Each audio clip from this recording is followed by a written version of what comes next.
Acomódense en sus butacas. Empezó el momento del séptimo arte. Cine, televisión, arte visual. Un espacio para poder apreciar mejor eso que vemos en las pantallas. Películas, series, programas, clásicos y no tan clásicos. Llegó tu momento de ir al cine. Llegó tu cita con el cine. En Citas de Radio.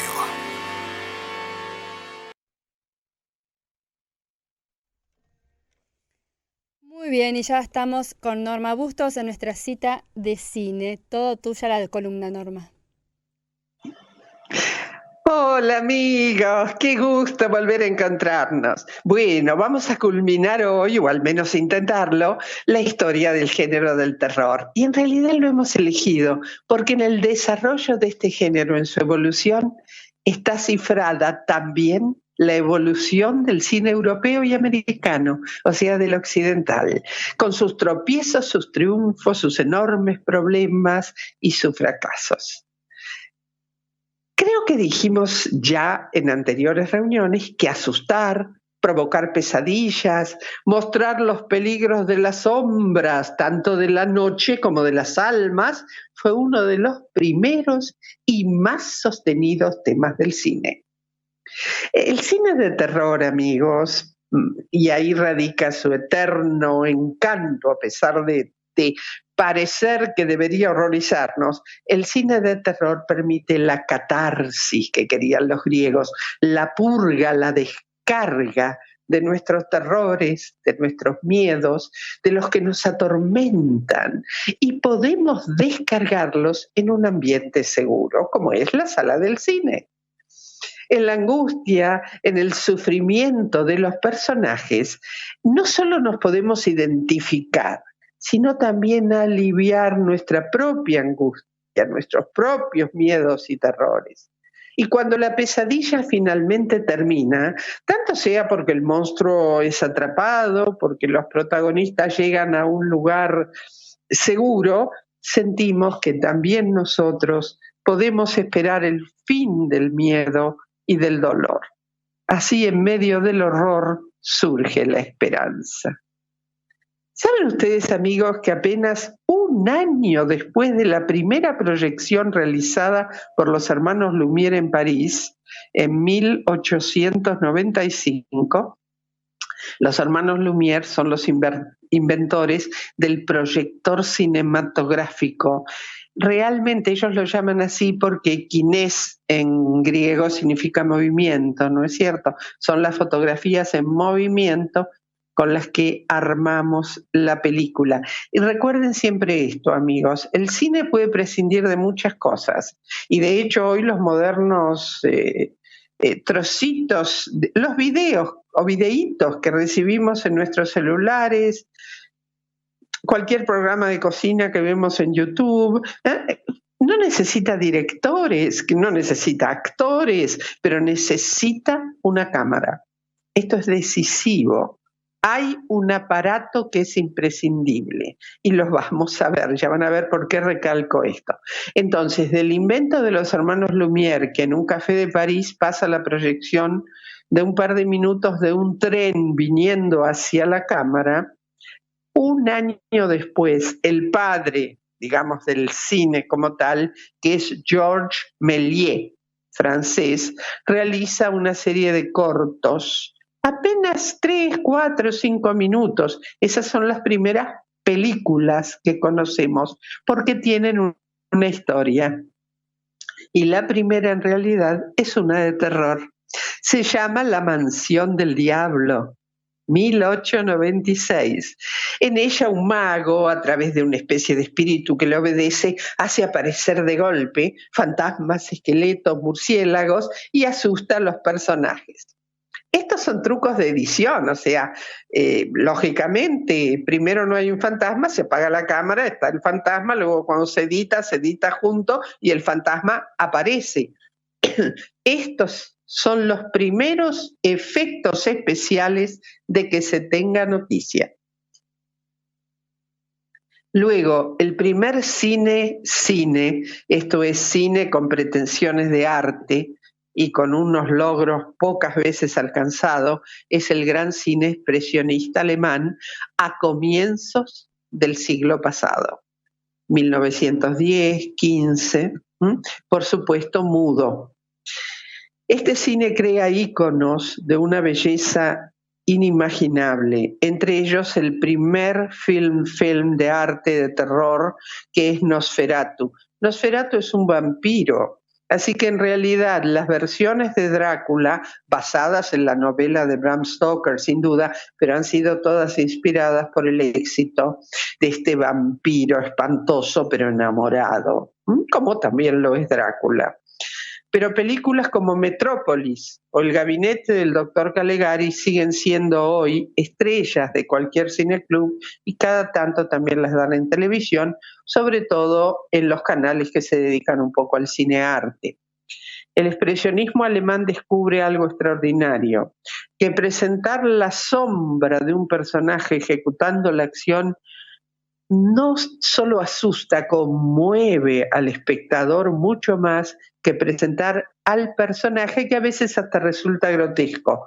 Esta lección fue muy bien, si ustedes recuerdan la escena más famosa de esto, en un film dijimos que fue la de Psicosis, en la ducha famosa, el apuñalamiento. Lo recuerdan, a gatas ven quién es, lo que ven es la sombra tremenda del cuchillo.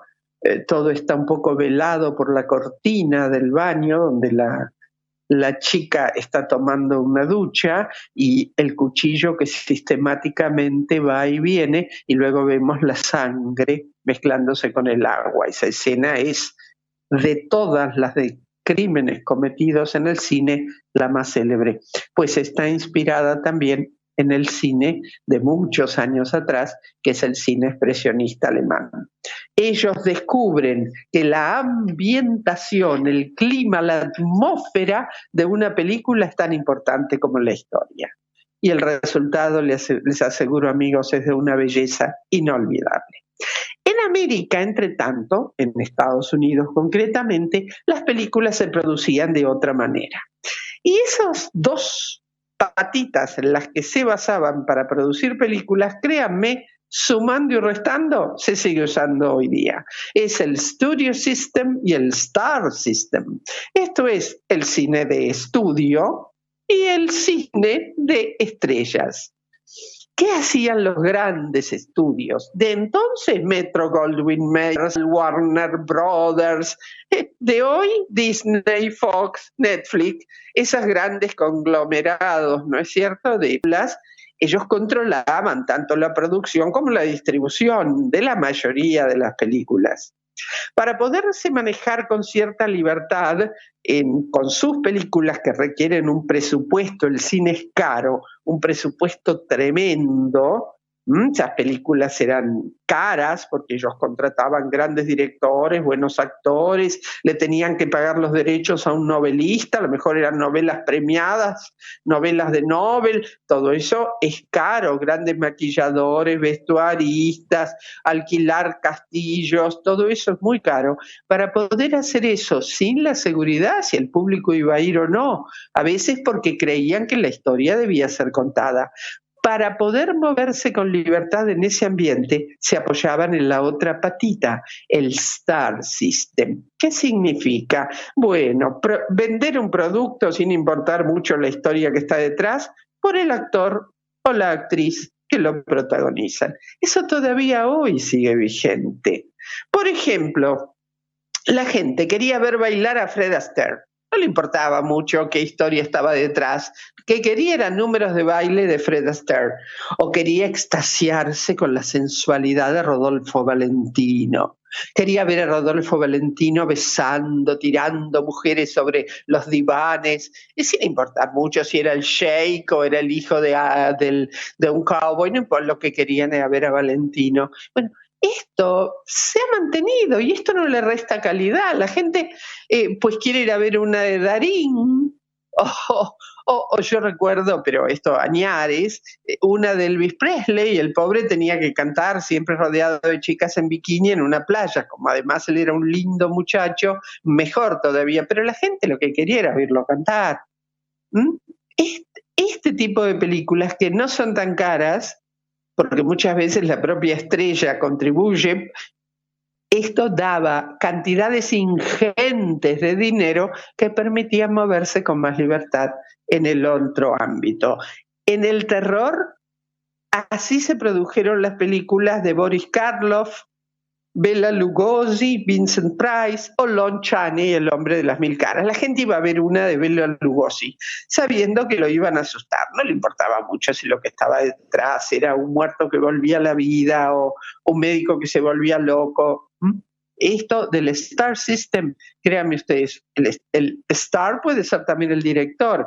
¿Cuántos de nosotros hemos ido al cine porque daban una de Woody Allen? O ahora porque dan una de Clint Eastwood. No crean que ha cambiado tanto. Ahora bien, observen estos datos, amigos. Hacia comienzos de los años 30, comienzos de 1930, en Estados Unidos solamente 8 estudios, 8, controlaban el 75% de toda la producción del cine. Y la distribución, o sea, las salas de exhibición del 95% de las salas que había en Estados Unidos. ¿Entienden? Hablando de monopolios, así eran las cosas. En este ambiente se crearon las primeras versiones de clásicos como Drácula, dijimos, inspirada en Nosferatu, Frankenstein, La momia, El hombre invisible, El hombre lobo y La criatura de la laguna negra. Estos han sido los principales monstruos del cine de terror clásico. Las incontables repeticiones con pequeñas variaciones de estos monstruos, entre comillas, es lo que ha dado, digamos, la mayor vigencia del cine de terror. En Estados Unidos, y ahora viene una parte muy interesante, en Estados Unidos el cine, como casi todo en Estados Unidos, era regido por empresas privadas. La intervención estatal era nula. Por lo tanto, la decisión o la restricción en que se mostraba qué historias se convenía contar y qué historias no, provenía de los propios productores, de los dueños de los estudios, que decían hasta acá sí, más de acá no. Pero esto no significa que el cine no le interesara mucho a todos los políticos. Recuerden lo que dijimos de las Olimpiadas del 36 y el avance del nazismo en Alemania. Se usó como arma de propaganda. Claro que el cine les interesa a todos. Y entonces en los años 20, hacia 1920-25, un grupo de 31 prominentes miembros del Partido Republicano, con William Hayes, esto es muy importante, con H-Y-S, Hayes, a la cabeza, inicia una campaña para mejorar la imagen de las películas. Y en ese comité incluye a ministros de varias religiones de Estados Unidos, en ese momento todas protestantes, ¿no es cierto? O sea, evangelistas, presbiterianos, diferentes. En 1997, Hayes publica una especie de panfleto, que es una lista doble, que se llamó famosamente Don't and Be Careful. Esto significa no o no lo haga y sea cuidadoso. Hay dos listas. La lista de los no son temas que deben ser evitados. Los don't. La lista de los be careful son los que, al ser tratados, hay que hacerlo con sumo cuidado, por un caminito muy estrecho. Blasfemia, desnudez, drogas, relaciones interraciales, ofensas a cualquier nación o raza, esos son puntos críticos que a partir de ese momento, al escribir, al filmar o al exhibir, se tuvieron muy en cuenta. Pero lo peor sucedió en 1930, con el llamado Código de Producción de Películas, o Código Hayes. Ahí también se llamó a la Iglesia Católica para que interviniera. Y a ese código debían remitirse todas las películas de los grandes estudios que pretendieran ser exhibidas en Estados Unidos, todas, sin excepción. No daban el código Hayes, no se exhibían. Les leo 3 reglas. 1. Ninguna película que se produzca bajará el nivel moral de quienes la vean, por lo que la simpatía de la audiencia nunca debe irse por el lado del crimen, el hacer mal, el mal o el pecado. 2. Correctos estándares de vida sujetos solo a los requerimientos del drama y el entretenimiento deben ser presentados. 3. La ley, natural o humana, no debe ser ridiculizada, ni demostrar simpatía por su violación. Ya en las palabras usadas, amigos, pecado, mal, crimen, ya tienen ustedes una idea del resto de los principios. Hacia 1934, todas las películas tenían que pasar por la oficina Hays, todas las de los grandes estudios, ¿no es cierto?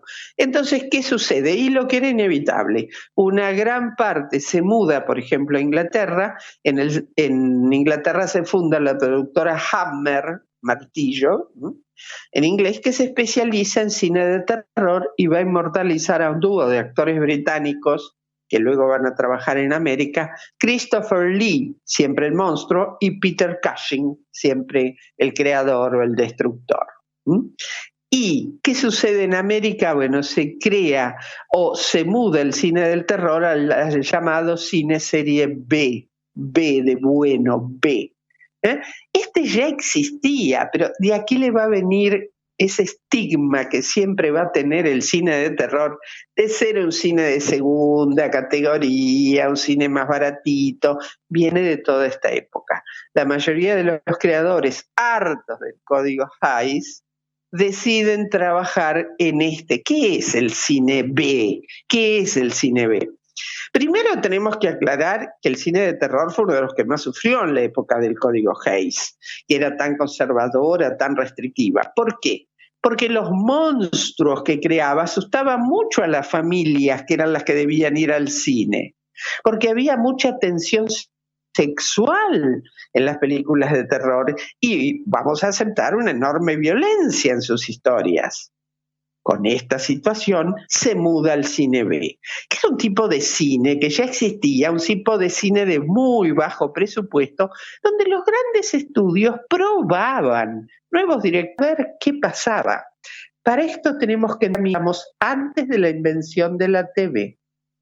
Entonces, mucha entrada al cine y se pasaban muchas horas en el cine. Entonces, la mayoría de los programas eran dobles. Y la segunda película, un poco más corta que la primera, era una película B, con mucho menor presupuesto, pero las tramas eran menos convencionales, los realizadores, si bien eran desconocidos, por ejemplo, toda la serie de Charlie Chan, las primeras películas sobre zombies y ladrones de cuerpos, pertenecieron a este grupo. Lo cual no quiere decir que fueran malas, porque grandes directores se habían mudado aquí. Porque resultó más libre y mucho menos controlada. Vamos a decir una palabra más para no extendernos mucho, pero aquí vamos a dejar con la llegada de la televisión. Amigos, 1947, solo escuchen estos datos. En 1947 aparece, se inventa la televisión. En ese año habría unos 190.000 aparatos, digamos 200.000 aparatos de TV en Estados Unidos. 9 años después, en 1957, hay 47 millones de televisores en los Estados Unidos. Amigos, el cine tuvo que enfrentar dos momentos tremendos para su historia, donde estuvo a punto de desaparecer en los dos. Tuvo que revisar técnicas, expresión, si no quedaba relegado y olvidado. Uno fue en 1927, cuando llegó el cine hablado, al cual muchas estrellas, entre ellas Valentino, no pasaron porque no tenían una voz acorde con lo que se esperaba. Y mucha gente dejó de ir al cine porque no le gustaba oír hablar, se había acostumbrado a otra cosa. Así que el cine tuvo que replantearse completamente su misión, su expresión. Y 20 años después, en 1947, peor todavía, la aparición, la irrupción tremenda de la televisión. El cine se vio obligado a ofrecer algo distinto, si no la gente no iba a salir de su casa. La TV tenía un sonido plano, en blanco y negro, era pequeña, cuadrada. ¿Qué hizo el cine? Creó CinemaScope, VistaVision, una pantalla enorme, grande, creó el sonido estéreo, se hizo definitivamente en color, es decir, el cine se replantea a sí mismo y crece. Esta es la época de uno de los grandes del cine del terror, aunque nosotros lo consideramos de suspenso, al cual lo vamos a dejar, amigos, porque él merece una o dos reuniones aparte, que es el gran Alfred Hitchcock. Y vamos a ver cuánto él tiene para ofrecer en este terreno del llamado cine de terror. Bueno, amigos, hoy han sido muchos conceptos nuevos, pero vamos a dejar algunas ideas sobre el cine moderno de terror con películas Mary o sobre todo El Exorcista para una próxima reunión donde hablaremos también de las novedades técnicas, la edición del video, donde por primera vez todos pudimos tener las mismas películas que en el cine alquiladas en los famosos videoclubs de Buenos Aires, llamados Blockbuster en Estados Unidos, donde todos pudimos tener por primera vez el cine en la comodidad de nuestra casa. Hasta la próxima reunión, amigos. Un saludo con todo afecto. Nos vemos.